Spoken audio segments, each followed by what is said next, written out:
ప్రముఖ ఆటోమొబైల్ సంస్థ మహీంద్రా మరో కొత్త కారును మార్కెట్లోకి రిలీజ్ చేసింది. దీనికోసం వినియోగదారులు పోటీ పడుతున్నారు. XUV 3XOలో సరికొత్త RE VX సిరీస్ ను విడుదల చేసింది మహీంద్రా. హైదరాబాద్ తాజ్ దక్కన్లో కొత్త సిరీస్ ను ఆవిష్కరించింది. ఆకర్షణీయమైన డిజైన్ మార్పులు, అదనపు ఫీచర్లతో వస్తున్న ఈ సిరీస్ ప్రారంభ ధరను 8.94 లక్షలుగా కంపెనీ నిర్ణయించింది. 6 ఎయిర్ బ్యాగులు, ESC, hill hold control, 4 disc బ్రేకులతో కలిపి మొత్తం 35 స్టాండర్డ్ సేఫ్టీ ఫీచర్లను అందిస్తున్నట్లు కంపెనీ తెలిపింది.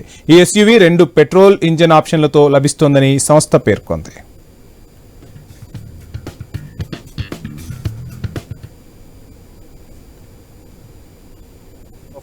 XUV 3XO న్యూ రివెక్స్ కస్టమర్స్ అందరికీ విజ్ఞప్తి ఏంటంటే, మీరు వచ్చి ఫస్ట్ వెహికల్ టెస్ట్ డ్రైవ్ చేసి వెహికల్ ఎలా ఉందో చూసి మీ ఫీడ్బ్యాక్ ఇచ్చి బాగుంటే నచ్చితే వెహికల్ కొనండి.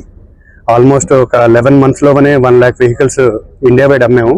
ఈ రెవెక్స్ లాంచ్తో ఇంకా దాన్ని బాగా అమ్ముతామని, ఇంకా సేల్స్ బాగా పెరుగుతుందని ఆశిస్తున్నాను.